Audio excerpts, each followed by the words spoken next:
को powered by Vimal. Vimal बोलो जुबा केसरी.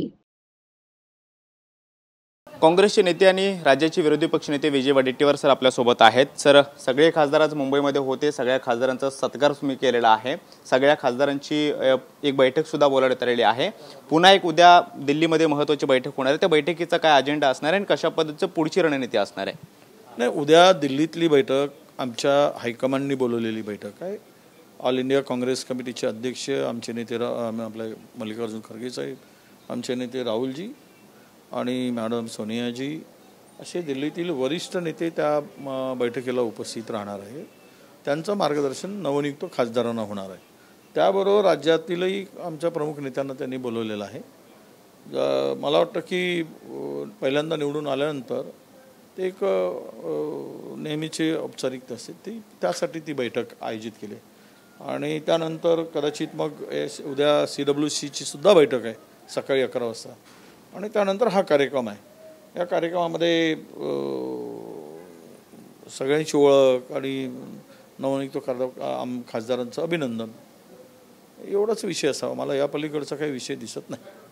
राज्यात महाविकास आघाडीला मोठं यश मिळालं आणि देशात सुद्धा इंडिया आघाडी असेल त्यांना सुद्धा चांगल्या सीट्स मिळवलेल्या आहेत. काँग्रेस सुद्धा मागच्या काही वर्षामध्ये आपण चांगली कामगिरी काँग्रेसने केलेली आहे. EVM जिवंत आहे की नाही हा प्रश्न मला विचारावा वाटतो. असा प्रश्न आज पंतप्रधानांनी NDAच्या बैठकीमध्ये विचारला. त्याबद्दल तुम्ही कशा पद्धतीने पाहता त्याकडे? नाही, आम्ही कधी EVMच्या संदर्भात तर जाहीर भाषणामधून आमच्या कुठल्या भाषणामधून तो मुद्दा आला आहे? चोरांच्या मनात चांदण्या त्यांनीच हा विषय का काढावा? राजकारण आम्ही आमच्या सगळ्या भाषणात आपण पाहिलं. आम्ही विकासावर बोलत होतो. उलट ते म्हैस मंगळसूत्र हिंदू मुस्लिम इथपर्यंत घसरले होते. आम्ही नाही, आम्ही कधी हा विषय आणला नाही. त्यामुळे मला वाटतं की यामध्ये काही तथ्य नाही आणि जे निकाल जनतेने भरभरून मोठा आशीर्वाद दिला त्यामुळे जे अपेक्षित निकाल होता आम्हाला काही ठिकाणी आमची थोडीशी स्ट्रॅटेजी चुकली नाही तर आम्ही यापेक्षाही मोठं यश मिळवू शकलो असतो आणि सत्तेत आलो असतो. काही राज्यामध्ये थोडी पिछेहाट झाली पण एक नक्की आहे की यावेळच्या निवडणुका ही जनतेच्या निवडणुका होत्या. त्यामुळे कोणाला काही करता आलं नाही. काही कमी जास्त करायचा प्रयत्न केला असता तर ते सगळ्या देशामध्ये एक मोठा भूचाल आलं असतं किंवा एक वातावरण वेगळं दिसलं असतं आणि लोकांमध्ये एक संतापाची लाट निर्माण झाली असती, त्या रोष निर्माण झाला असता, त्याला सामोरं जावं लागलं असतं यांना. त्यामुळे हे पण काही हिंमत करू शकले नाही असं मला वाटतं. राज्यात चुकीचा प्रचार करण्यात आला आणि जनतेच्या मनामध्ये एक संभ्रमाचं वातावरण निर्माण करण्यात आलं. मात्र हे काँग्रेसने केलेलं पाप आहे. लवकरच महाराष्ट्राची जनता पुन्हा एकदा महायुतीच्या पाठीमागे उभी राहील असं विधान चंद्रशेखर बावनकुळे यांनी केलेलं आहे.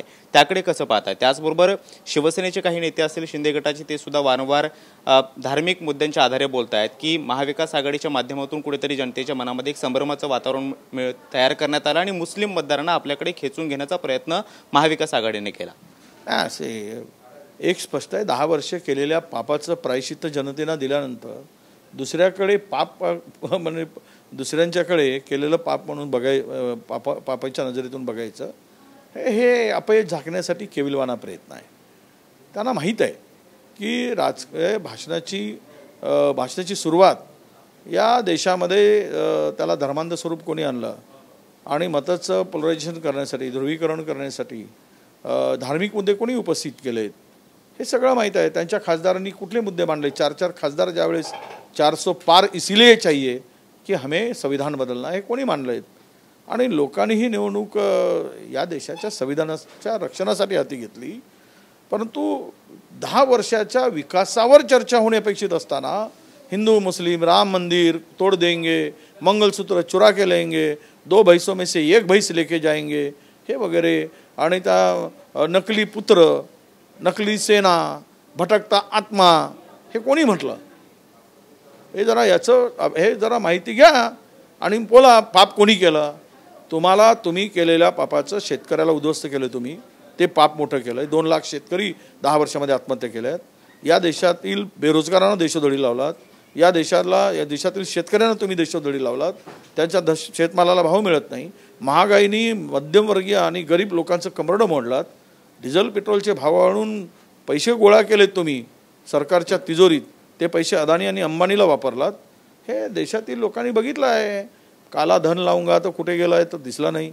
स्वित्झर्लंडमधले पैसे आले नाहीत, रुपयाची किंमत वाढली नाही, डिझेल पेट्रोलचे भाव कमी झाले नाहीत, हे पाप नाही तर काय आहे? सामान्य माणसाचं रक्त काढणं, शोषण करणं हे पाप केलं आहे. त्या पापाचं प्रायश्चित्त यांना भोगावं लागतं आहे. म्हणून उंच असलेल्या माना आज खाली गेल्यात, एकटे बसणाऱ्यांना बाजूला जबरदस्तीनं बसवावं लागतं आहे. हे केलेल्या पापाचं प्रायश्चित्त आहे. हे आमच्या बावनकुळीने लक्षात घेतलं पाहिजे. महाविकास आघाडीबद्दल बोलायचं झालं तर राज्यात सर्वाधिक जागा काँग्रेसने जिंकलेल्या आहेत, त्यामुळे काँग्रेस वरचढ ठरलेली आहे. मात्र छोटा भाऊ आणि मोठा भाऊ कोण यावरती आता पुन्हा एकदा रस्सीखेच सुरू झालेली आहे.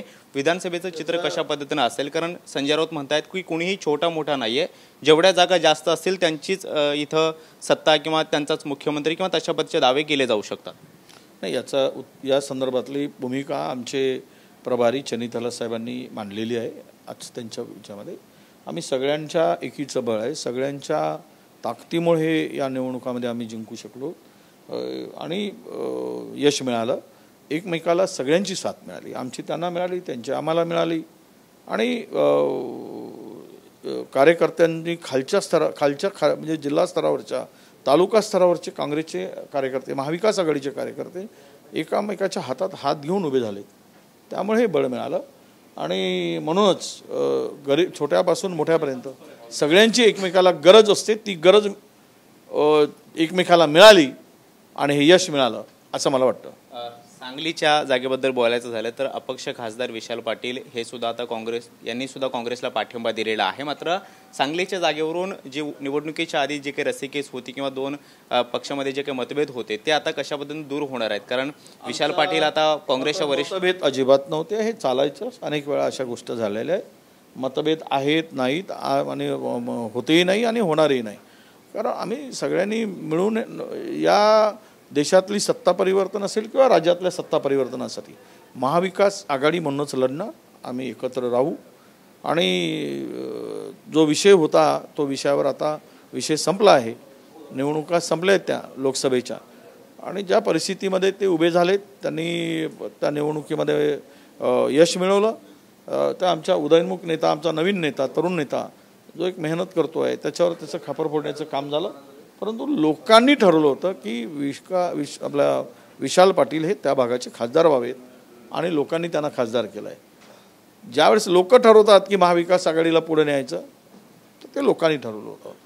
आणि म्हणून आमच्यातील कोणीतरी मतभेद उकरून काढायचा काही केवलवाना प्रयत्न केला तर त्यामध्ये ते यशस्वी होणार नाही.